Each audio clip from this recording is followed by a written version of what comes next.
Got a special guest tonight. We got Isaiah Wong coming on.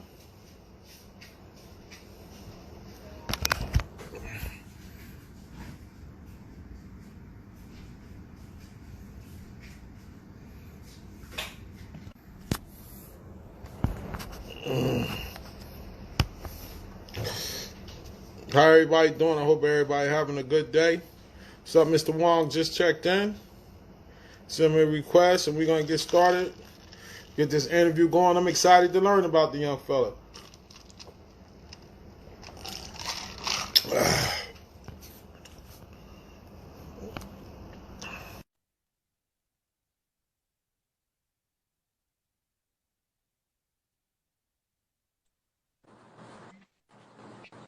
Hello. What's up? How you doing? I'm doing good. How about yourself? I'm doing good, man. Thanks for coming on, man. I saw you had a good year. Congratulations on finishing up the year good before this pandemic hit. Thank you. That's good. That's good. That's good. I'm gonna give a chance for the people to get a chance to get to know you. Usually, when players come on, I mostly knew them when they were young, playing in the Spotlight tournament. You have a different kind of twist because I didn't get to see you until high school. Now I remember the guy from Mid Jersey Mavericks said you played for him, but I don't know. Did you actually play for him? Yeah, I did. I actually played for the Mavericks. Did you ever play in my tournament with them?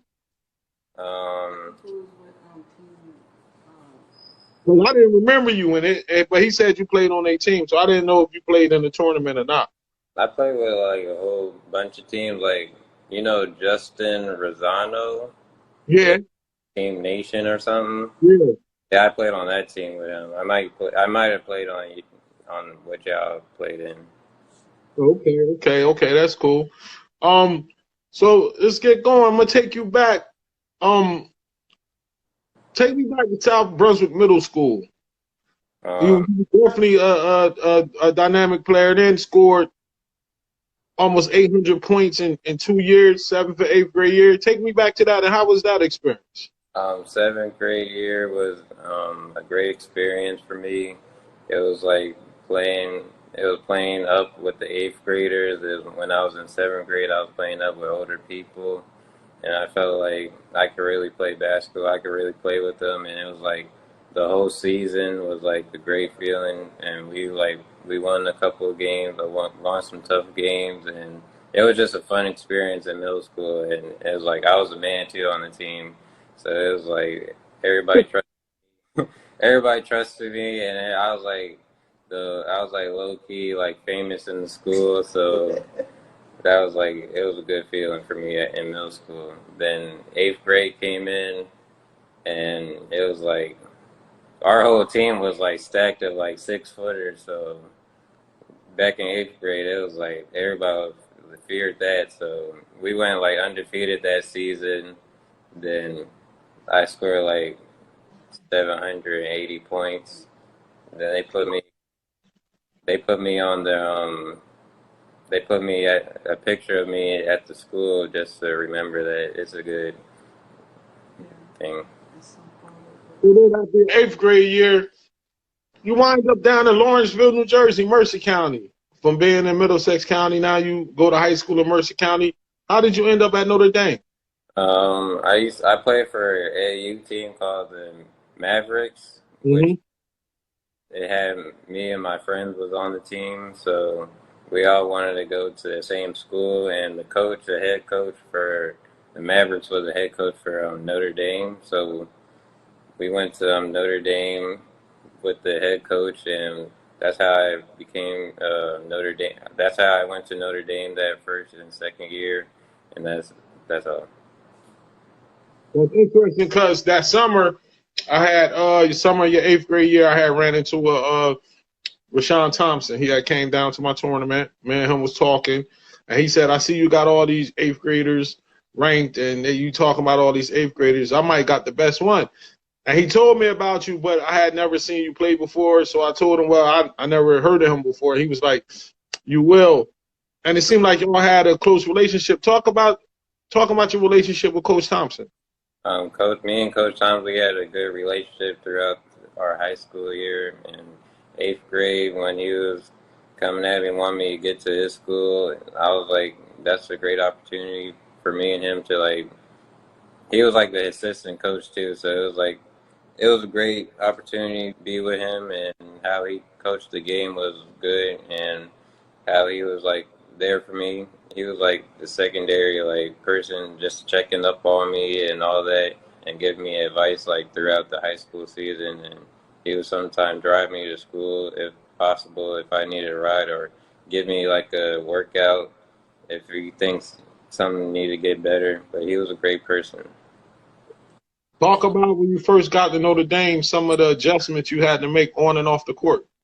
First time at Notre Dame was like, that was my first experience of private school at that rate, and it was like pretty hard for me because I was coming out of public school of South Brunswick, so private school, first year private school was pretty hard for me, and I was just struggling. But I came back and I was doing better like at the second half and sophomore year.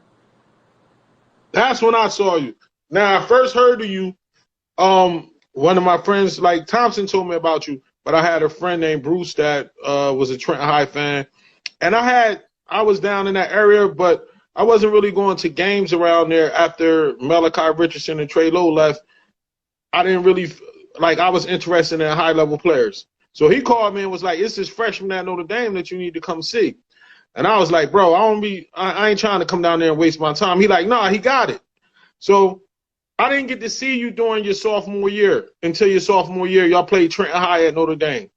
I came to see you play, and I watched the game. And then he was like, "What do you think? What do you think?" When the game was over, I said, "I see some ability in him, but I want to see him against high-level competition because he seemed like he was bored." Was that the demeanor, or was you really – I always wanted to know this. Was that your demeanor, or – was the speed of the game and the talent? It seemed like it was bored.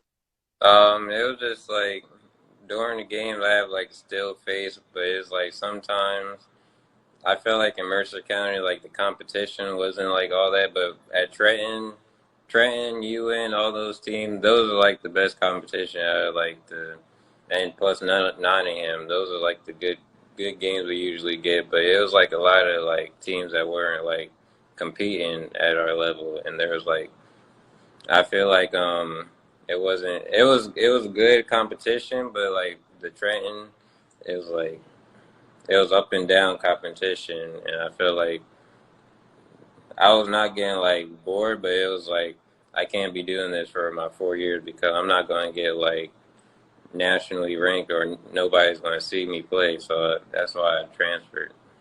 Okay. Now let's talk about the transfer. How hard was it for you to tell them that you was leaving, and why did you pick Bonner? It was pretty hard leaving because everybody wanted me to stay and stuff, but I had to make a decision that I wanted to leave because I just wanted a place to be like recognized and more like people can see me play and see how good I am and get some more offers at the time. And it was like everybody wanted me to stay. I was going like at the time I'd be at Wawa and have some random people come at me like you going this place, you staying or stuff. So it was like a hard process going through the transfer. Now, once you got the Bonner, what made you pick Bonner as the school you wanted to go to? Picking Bonner was I saw how the competition was in the PCL. I saw how many good players there were coming in and coming out of the PCL conference, and I felt like I want to be on a team that can like see me like as the best of the ability, just to see me play.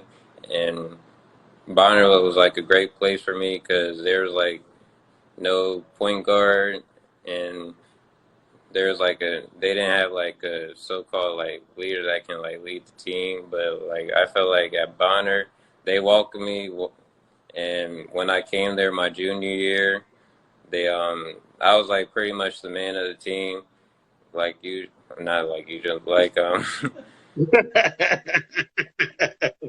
Hey man, say what it is. If that's what it is, that's what it is.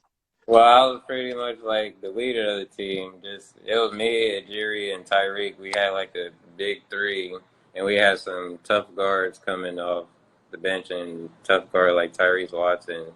And we was a good team, and we like went under. We went under. We lost one game in the PCL conference to LaSalle that year, and we made to a championship, but lost in the game winner, and that was like a great season for us. But we didn't finish off how we wanted to finish. But we all played together as a team. We all trusted each other, and it was a fun. Our junior year was a fun year for us because Jerry was dunking on people. Tyreek was dunking on people. I was trying to dunk on people. We was giving each other alleys. It was a fun year that year. I went to the game at the Palestra, for the Final Four game. You know what I'm saying? So y'all play both games. It's a crazy environment. Yeah, it is. The Final Four. Take me there, and how was it to play in front of all those people at one time? My first experience my junior year, it was like we was playing Carroll, and I was a little bit nervous. I haven't played on like that spot yet, and it was like my first time playing in that position, and I felt like just to get the nerves out. The first game we played Carroll, it was like I was struggling a little bit, but it was like all right because everybody had my back on my team, and we played through the game and we won that game. And I had like the highlight play that went viral that game too, and we won that game at the end. How did it feel being a kid from another state to come over in Philly and win your junior year, win the MVP of the Catholic League? Because I'm not gonna lie, I got friends over in Philly and they know I'm from Jersey, and I talk junk, and I was talking junk that a Jersey kid came over there and took home MVP honors. How did it feel to be a Jersey kid to go over there and then leave with that accomplishment? It felt great for me, just a Jersey kid playing in Philly and winning MVP of the league. I think we proved in New Jersey that wherever we go, we tough anywhere. And like college, there's a lot of Jersey guards that's like low programs, but they killing at where they are right now. And I feel like as a Jersey guard, it's like we always have some chip on our shoulder that want us to get us somewhere. Going into your senior year, did you know you would win MVP again? Not really, but I felt like it was just going through the season. It was going to be like, hopefully I was going to get it again, but I wasn't really thinking about that the whole season. I was just trying to win a championship again and trying to get more get the younger players in to the game and like help them as a player. When I was a senior, just help the younger players just get better.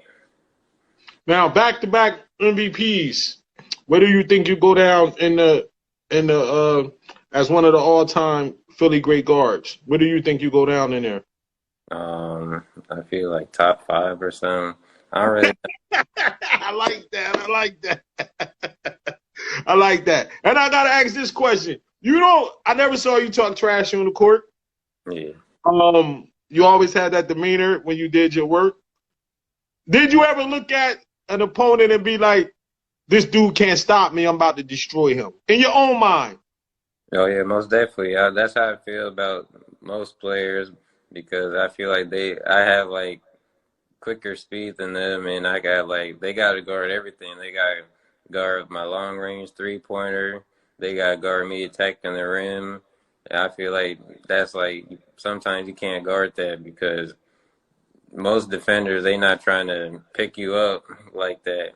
I feel like it's not like it's gonna be hard to guard me. So I'm trying to kill everybody every game. If somebody's ranked, I'm coming at them.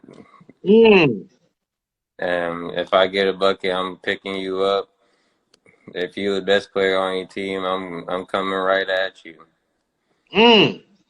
Now, do you keep these friendships? Do you have friends on and off the court, or it's just you and you being on a mission?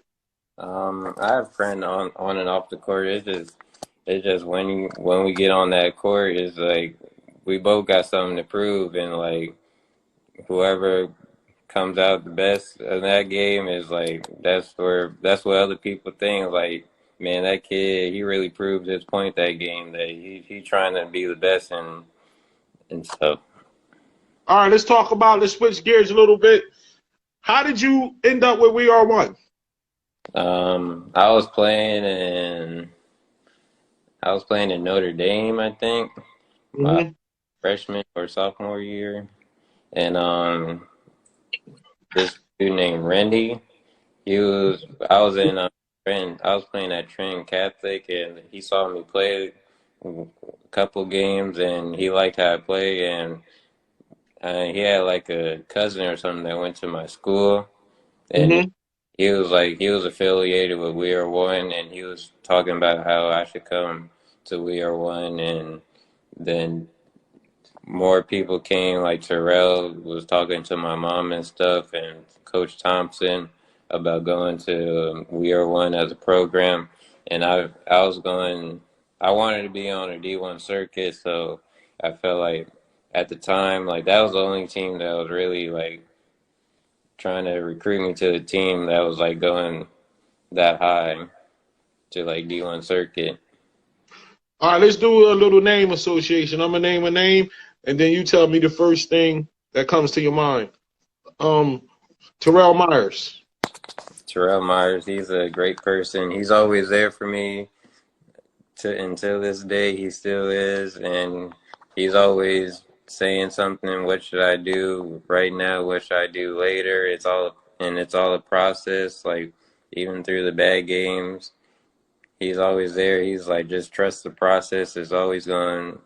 You gonna find your way. Like some other people, he had like people that didn't do so good, and use them as examples. Like this is like what you should not do and stuff. And I feel like I'm I'm doing good because of him. Ron Martin. Ron Martin, he a goofball, but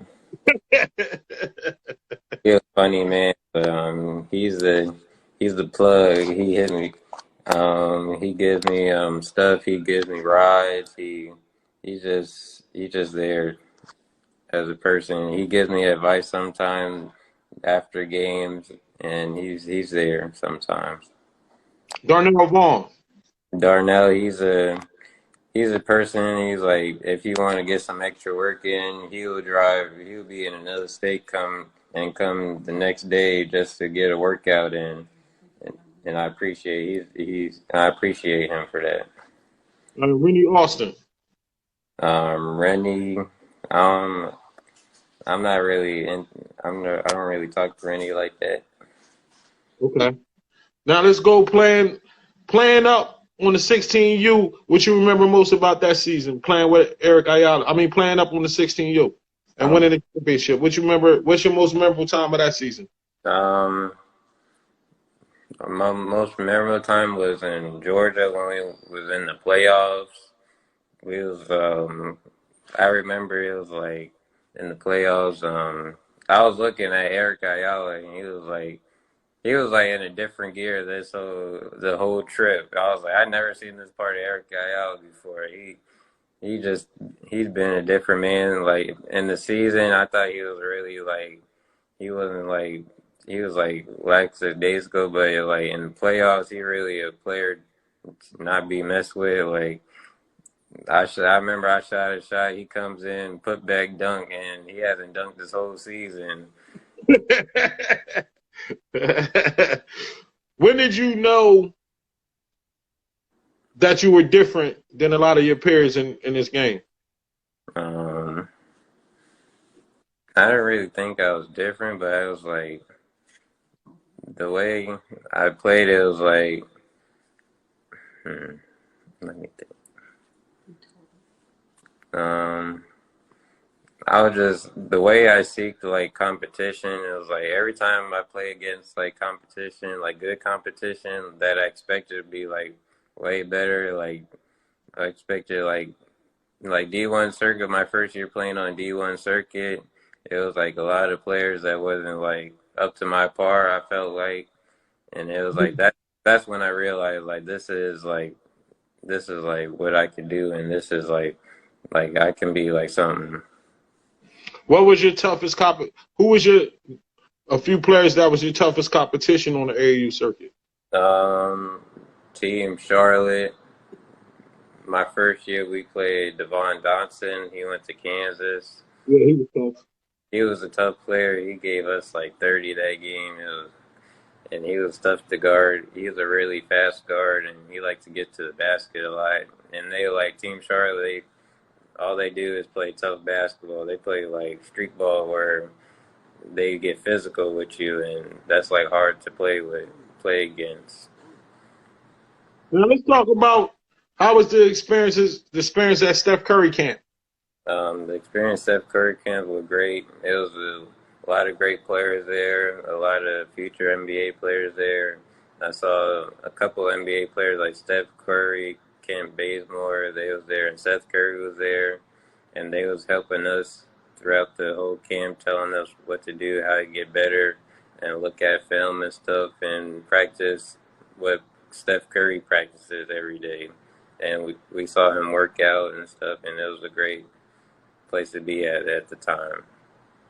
Did when the rankings came out, it was many debates about many people felt that you should have been ranked higher on the list. There was some people on the list that people felt you were better than. And did you feel like that? And do you think the player rankers gave you more ammunition to come after people?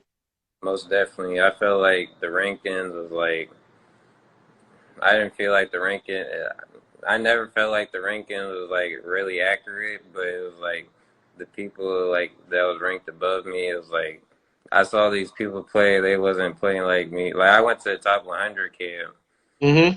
like one of the top players at the top 100 camp, and they came out with a new ranking, and I was like still the same at the time, and they were like I felt like it didn't really help me, but it helped me a little, but it didn't really like see like nobody like really saw what I was capable of, and I was like that's what made me grind more and like made me come after people more.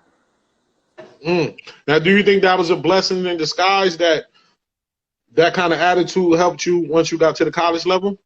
Yeah, most definitely coming after people is like the chip on your shoulders coming is like a great thing to have, and like that's what made me person I am today. And I'm like a really competitive person, low key. And like, is there somebody better than me? I'm gonna work out. I'm gonna search up videos, search up things how to do it, and try to beat the player. Take me to the Allen Iverson Classic, where you almost had 90 points in one day. Now, Yeah. you had 50 points one game in the regional game, and then 38 points in the national game, and got MVP of both. That's crazy. Now, take me through that experience. First experience. I remember I was in the house just chilling, and my mom told me like they invited me to this Allen Iverson thing, but I wasn't invited to the national thing. I was invited to like the Philly thing, like where all the Philly kids are invited, and they bring a couple players out of the state to come in, and I was just in there at the camp, and I saw the players. I was like, I'm used to playing these players, so it was. I felt like I can get my way, get get some easy buckets, but I already knew how they played. But I remember one of the people said that was working for Allen Iverson. He was like, if you play good in this showcase, we're gonna bring you into the national because some people from the national game was not playing and some was like not coming, so they gave me the opportunity. So I really came at people that game in my first game with the Philly kids, and I scored like 50 that game. And they after that game, I was really on notice there in Philly, so they invited me to a national game where there's top kids nationally ranked, and that chip on my shoulder had came again. I was trying to come at everybody that camp, and in which I did. I Then have a question. How do you score 50 points and don't talk no smack? Like you um, don't say nothing. Like what goes in your mind when you just know, like when you was on your 38 point, that you ain't that you just didn't say anything to people that's guarding you.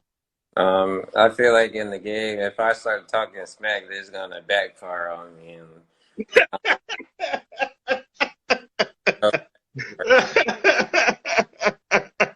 No, because I'm just saying though, if I'm killing somebody and I got 38 and it's like a quarter left, like I gotta say something. So you just keep killing them because you scared once you start talking junk that you might the karma might come, huh? Yeah, I'm a true believer in karma, and I respect that. I respect that. Talk about the time when you met Magic Johnson. it was a random day when I met Magic Johnson. I was just walking out of class. I came out of class, then I came in the facility of Miami, and I saw they was making like a commercial or whatever, and Magic Johnson was in our build in the Miami thing, and I was looking inside, but we couldn't come inside. And some person told he was like, "You want to meet Magic Johnson?" They was like, "You guys stay along." I was like, "Yeah, I play on the." They was like, "You play on the basketball team, right?" I was like, "Yeah." So they invited me in, and they took me to Magic Johnson, and Magic Johnson introduced himself, and he said, then he asked me how my family doing. I was confused, like if he knew me or something, but All right, now let's take us there. How did you pick Miami? When I picked Miami, I just felt like that same old. I just wanted some competition, play with the best players, play with NBA caliber players, and see how that was. And I felt like the ACC was the best to play in, like best conference to play in at the time. And Miami, I was looking up Miami was recruiting me, and I was looking up the players that went there, and I was looking about who they played and how they played as a style, and I felt like I was in that opportunity. I would be playing with the best players, and I'll be playing good at that process. Talk about your experience before the regular season started. You guys took a trip in the summertime to go to Italy. I never been to Italy. I've been in a lot of foreign places, but I've never been to Italy, especially for basketball. Take me through that experience and what it was like. Italy, it was a fun place to be at. The trip was like 12 hours. Exhausted the first day because we came into Italy, then we had to go on a tour the first day. We just dropped ourselves and went on the tour first day, so that was tiring. But it was a great adventure we went on those couple of days. We went to city, and we did like a little adventure stuff. We was looking at every place we could go, and me and my teammates we walked like 3-4 hours around the whole city, and it was a great experience with the players. And then we played some games. We played like 3 games, and the first game that was like my first game as a Miami, and it was like it was a bad game for me. I was airballing. I'm So I'm kind of a greedy person, man. How was the food?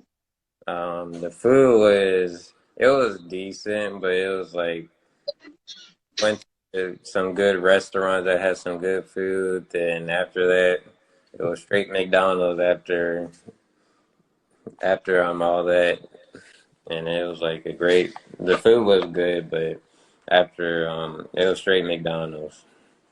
I was looking at the beginning of the regular season. So the coach there didn't throw you straight to the fire. You seem to have like a short leash. When you made mistakes, you was in and out, and then you found your groove. Talk about coming over that early struggle part, and how did you keep your head straight to get past that? Throughout the first half of the season, I was struggling. I wasn't feeling confident, but what gave me like people was I had like great people to talk to that there's like no people that was talking down on me like you should transfer stuff. There was always people like my mom, the coach assistants, and Coach L. He was like, you can play in this competition. You can, I know what you can do, and you can definitely play with these kids. And like you was built for this, and they gave me like more opportunities to play to get used to it. Then at North Carolina, I started. Then I played good that game, and that's where I started. Where I started to get confident and started believing in myself. As a point guard or lead guard, the position you play, um, especially on that level, you have to be a little more vocal on the floor. And in the past, you tend to be, like you said, a bit quiet and stuff. How did you get the inner? How did you become different in terms of being more vocal on the floor? What was that process like?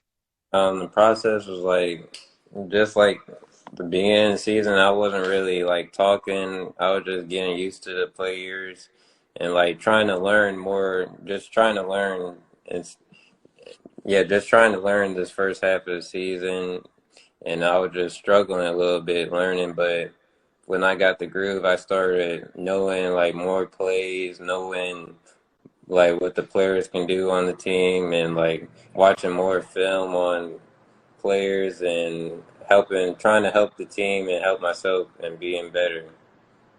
Do you think that name name a couple things that really surprised you once you got to college in terms of preparing yourself for the games and practices that you didn't know in high school? That like what was the biggest adjustments that you had to make? The biggest adjustment I had to make was like just being consistent as a player. Like you got to get in the gym every day. Everybody's in the gym every day. Like these college players, they trying to go somewhere. Like all these college players on our team, we trying to go somewhere, and they like every day they coming after you. They trying to they try and beat you every game, and every time they lose, they trying to play another game. They're very competitive, and that's what like switched up and what comes in high school to college. If you had to give advice to a player on the some of the main components in picking the right school, because you seem like you did good with picking your school, what advice would you give them? Just pick the place where you can see yourself like really play good at and play like if you're a big man and there's a point guard that likes to pass a lot, that's probably the place for you. Or if you're a point guard and if you're trying to score or if you're trying to facilitate and it's just a player around you and the system, I feel like that makes the place good and the place and as the coaches, if the coaches trust you and I feel like that's what makes the place to pick.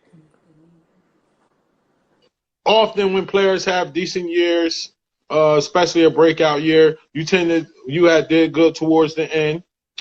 Let's say you go on the next year and you have another year. Is there pressure to go into the draft, or are you just trying to enjoy your college experience and then wait it out? There's no pressure for me. I'm just trying to, if I have a good season next year, I might think about it. It depends on how people are looking at me, how scouts are looking at me. It's not like I be thinking it's like the chance is gonna be there when somebody is gonna be right there for you. I'm going to go to the NBA or if I'm going to stay another year. What part of your games you think you need to develop to not only make it to the NBA but have a long NBA career? I feel like to have an NBA career, you gotta play defense. You gotta bring it every day. You gotta show energy. You gotta show that you can play with the best of them. And I feel like you gotta be consistent as like being like training. You gotta train, you gotta work out, you gotta do all that, and you gotta be like the top players, trying to be like one of the top. You're trying to train hard like one of the top players on the team. All right, Isaiah, thanks for coming on, man. It was definitely a joy. I learned a lot from you, and I wish you more success. Keep balling, even though y'all knocked off my Syracuse team this year. But keep balling and do what you got to do, man, and stay safe during this Corona situation. And tell your mom I said thank you for not only getting you to come on, but also helping me with some of the background stuff. And just stay safe, man.